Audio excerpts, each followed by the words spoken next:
The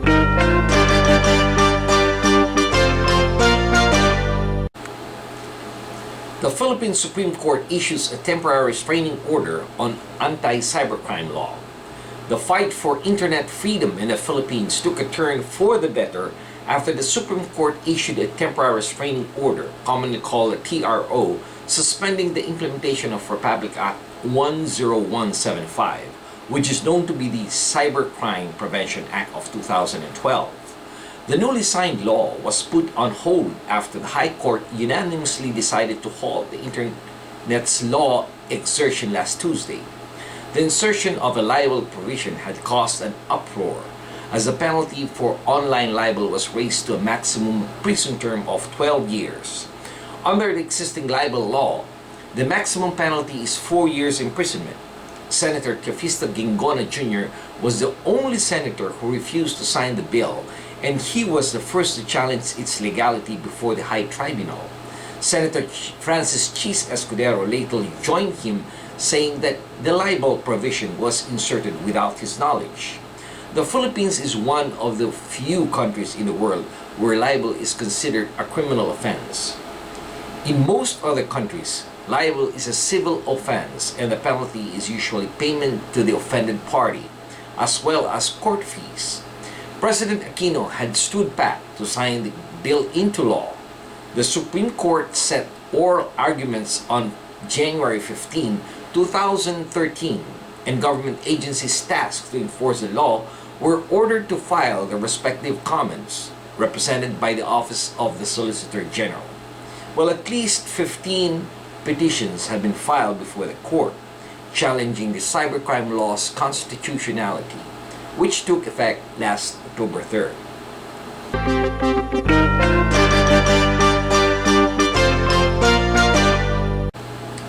Hospitals should never be used as sanctuary for plunderers. Disgraced former Philippine President Gloria Macapagal Arroyo is again hoping that she will be granted hospital arrest after she was ordered detained for the third time by the Sandigan Bayan last week.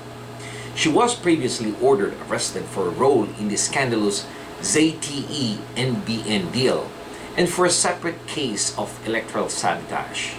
Her lawyers are asking she remain in the government's Veterans Memorial Medical Center instead of a prison cell. Well, they cited her supposedly worsening health condition to justify her continued stay at the facility. Earlier, Mrs. Arroyo was allowed to post a 1 million peso bail by the Pasay City Court after she had been charged with actively participating in the cheating that occurred in 2007 elections. Although a prison cell had previously been prepared for her, the former president never saw its inside.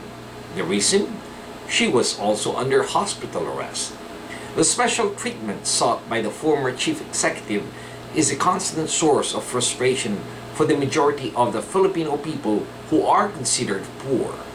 In their eyes, there is a different set of rules applied to the very rich, who are accused of heinous crimes such as plunder, and ordinary mortals like them who can barely afford to pay a lawyer to represent them and can lead to their temporary incarceration for relatively minor offenses like public scandal or slight physical injuries.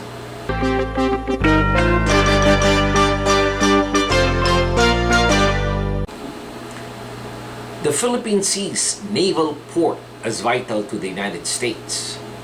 The Philippines said this week that former United States naval base facing the South China Sea could play a key role as a hub for American ships as Washington moves to strengthen its presence in the Asia-Pacific region. One of the United States military's largest overseas facility, the former Subic Bay Naval Base, 50 miles northeast of Manila, has been transformed into a free port and tourism zone since it was shut down in 1992. But a senior Philippine official pointed out that with the United States planning to shift the bulk of its fleet to the Pacific by the year 2020, as it focuses on Asia, it would need natural deep waters bay to dock its ships and submarines. Well, based on U.S. official pronouncements, there is a strategic rebalancing of its forces, and that means more assets more aircraft in the Western Pacific region. There are very few ports that can accommodate naval assets and naval carriers, and one of them is the Subic Bay.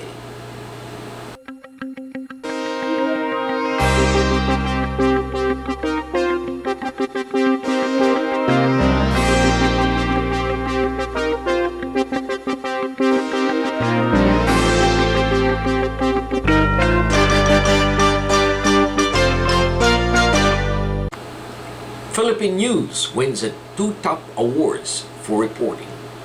Philippine News received 2 top honors at the premier Plaridel Awards for Excellence in Filipino American Journalism last October 4th in ceremonies at Fort McKinley Restaurant in South San Francisco. The San Francisco Bay Area-based Philippine American Press Club USA named its awards Del Pilar, the Philippine revolutionary hero who used his writing against the Spanish colonial rule. The first prize for outstanding international reporting went to the Philippine News editor Sherry Quirol Moreno for her December 11 to 18, 2012 story about Filipinos in France, Parlez Vos Filipino. Likewise, the first prize for outstanding entertainment story went to Philippine News show business columnist Janet Susan Nepales, who is based in Los Angeles and a member of the Hollywood Foreign Press Association.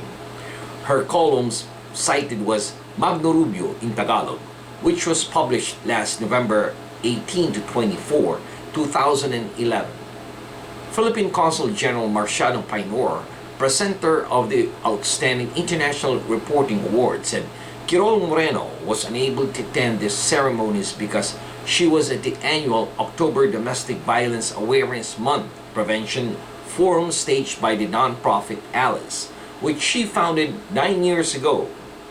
ABS-CBN International, Asian Journal, Film Star, Manila Mail, Inquirer.net, Filipino American Radio Network, Philippine News, Philippine Headlines, Power ng Pinoy TV, and GMA representative composed the Filipino American Press Club.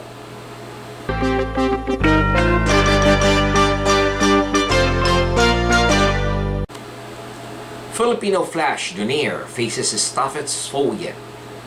World champion Nonito, the Filipino Flash Donaire, will once again enter the ring this Saturday to prove his dominance of the super bantamweight division against Japanese champion Toshiaki Nikosha at his home Depot Center in Carson.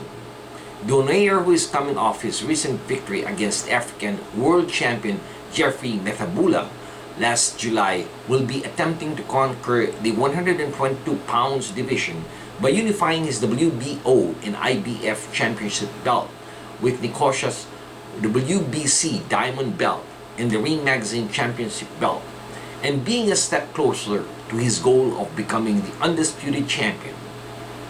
And this has been your weekly news in review. This news has been brought to you by the premier Filipino American newspaper here in the United States, the Philippine News. On behalf of the management and staff of the Philippine News, this is David Rodriguez signing off and thanking everyone for listening. Maraming salamat po. Have a wonderful week and mabuhay po sa inyong lahat.